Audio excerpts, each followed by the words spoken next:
स्वागत है। आज हम अलवर जिले पर बात कर रहे हैं कुछ दिलचस्प स्रोतों के आधार पर। हाँ, जिसे राजस्थान का सिंह द्वार भी कहते हैं। बिल्कुल। और ये नाम ही काफी कुछ कहता है ना, इसके महत्व के बारे में। सही बात है। हमारे पास इसके इतिहास, भूगोल, अर्थव्यवस्था, संस्कृति से जुड़ी काफी जानकारी है। मकसद ये है कि इन स्रोतों से खास बातें निकालें और समझें कि अलवर इतना अहम क्यों है। हाँ, खासकर आज के समय में इसकी क्या अहमियत है। तो चलिए शुरू करते हैं। पहली चीज जो ध्यान खींचती है वो है इसकी लोकेशन। दिल्ली और जयपुर के ठीक बीच में, और ये एनसीआर मतलब राष्ट्रीय राजधानी क्षेत्र का भी हिस्सा है। हाँ, ये बहुत अहम पॉइंट है। ये सिर्फ एक ज्योग्राफिकल बात नहीं है। सही कहा। ये इसकी पहचान का एक बड़ा हिस्सा बन गया है। और इसके पुराने नाम भी हैं, जैसे मत्स्यनगर। हाँ, मत्स्यनगर। इससे पता चलता है कि जड़ें कितनी गहरी हैं, इतिहास कितना पुराना है। बिल्कुल।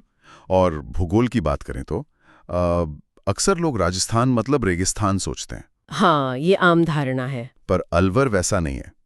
ये अरावली की पहाड़ियों में है। बिल्कुल। और यहीं सरिस्का टाइगर रिजर्व भी है। हाँ, सरिस्का। ये तो बिल्कुल अलग तस्वीर पेश करता है राजस्थान की। हाँ, और यही मिक्सचर इसे खास बनाता है। देखिए, एक तरफ तो इतना प्राचीन इतिहास है, मत्स्य महाजनपद की राजधानी रहा है ये, और सरिस्का में पांडवों के अज्ञातवास की भी मान्यता है। अच्छा। हाँ, और दूसरी तरफ आज का अलवर है, औद्योगिक महत्व। हाँ, वो भिवाड़ी नीमराना वाले इलाके। बिल्कुल, भिवाड़ी, नीमराना, और ये Delhi Mumbai industrial corridor, DMIC जिसे कहते हैं, हाँ। उसका भी एक अहम हिस्सा बनने जा रहा है। तो ये प्राचीन और आधुनिक का क्या कहते हैं, एक अनूठा संगम है। सही कहा। और अगर लोगों की बात करें, आबादी। हाँ, 2025 के अनुमान तो कहते हैं कि करीब 42 लाख से ज्यादा लोग होंगे। ओह, काफी बड़ी संख्या है। हाँ, और यहाँ मीणा, गुजर, मेव समुदाय ये प्रमुख है। मेव समुदाय का जिक्र आता है मेवात इलाके में खासकर। बिल्कुल, मेवात क्षेत्र में मेव प्रभाव काफी मजबूत है। और ये जो सामाजिक ताना बाना है ना, यही अलवर की अपनी एक अलग पहचान बनाता है। सही। और ये विविधता अर्थव्यवस्था में भी दिखती होगी। निश्चित रूप से। देखिए, एक तरफ खेती है, गेहूं, सरसों, ये यहाँ की अहम फसलें। फिर उद्योग हैं, नीमराना में ऑटोमोबाइल, इलेक्ट्रॉनिक्स। वहां तो एक जापानी निवेश क्षेत्र भी है। अच्छा। जापानी जोन। हाँ। फिर खनिज भी हैं, संगमरमर, डोलोमाइट वगैरह। ओके। और पर्यटन, उसे कैसे भूल सकते हैं। सरिस्का है, इतने सारे किले हैं। हाँ। तो ये जो मिलीजुली अर्थव्यवस्था है, यही इसे एनसीआर और जयपुर संभाग में एक मजबूत जगह देती है। सही है, मतलब किसी एक चीज पर निर्भर नहीं है। बिल्कुल। और हाँ, किलों की बात आपने की, तो यहाँ तो वाकई कुछ जबरदस्त जगह हैं। हाँ, बिल्कुल। बाला किला, जो अरावलीपन है, कहते हैं हसन खान बेवाती ने बनवाया था। हाँ, बाला किला बहुत पुराना है। फिर सिटी पैलेस राजा बख्तावर सिंह का, और वो मूसी महारानी की छतरी, वो तो काफी अनोखी है, जल समाधि। हाँ, उसकी वास्तुकला बहुत सुंदर है। और नीमराना का किला भी है। नीमराना फोर्ट अब तो हेरिटेज होटल है। हाँ, और वो रहस्यमयी भानगढ़ किला। हो हाँ, भानगढ़। और मंदिर भी हैं, पांडुपोल हनुमान मंदिर, भरथरहरि मंदिर। काफी कुछ है देखने को। हाँ, और ये जगह सिर्फ टूरिस्ट स्पॉट नहीं है, ये अलवर की कहानी बताती हैं। 1775 में कैसे राव प्रताप सिंह ने अलवर राज्य की नींव रखी, फिर राजा बख्तावर सिंह जैसे शासकों ने इसे आगे बढ़ाया। हाँ, ये इमारतें उस इतिहास की गवाह हैं। बिल्कुल।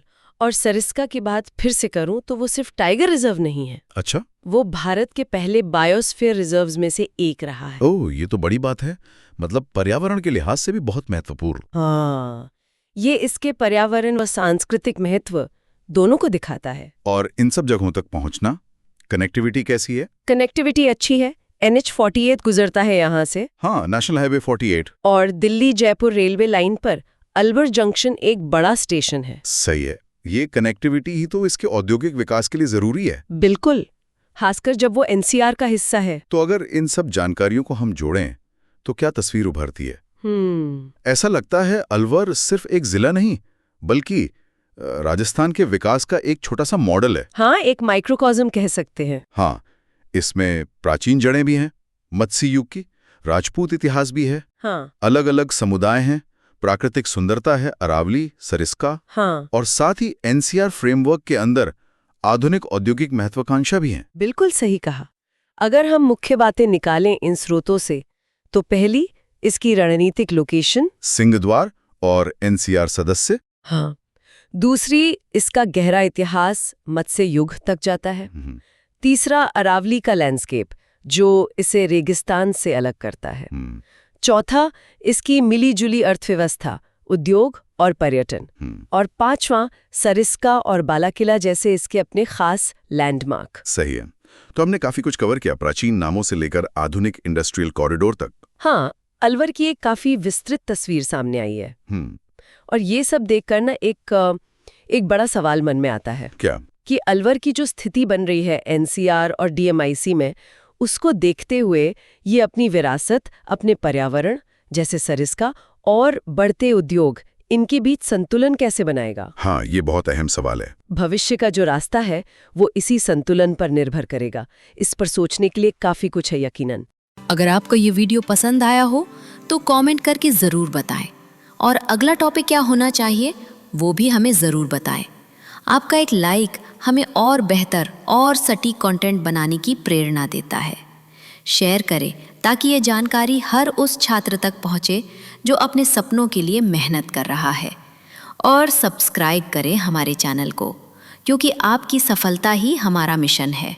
हम हर वीडियो में कोशिश करते हैं कि आपको वो जानकारी मिले जो परीक्षा में काम आए और जो आपको आत्मविश्वास दे। आप सभी का इस वीडियो को देखने के लिए दिल से धन्यवाद। मिलते हैं अगले वीडियो में। तब तक के लिए सीखते रहिए, बढ़ते रहिए और कभी हार मत मानिए। जय हिंद।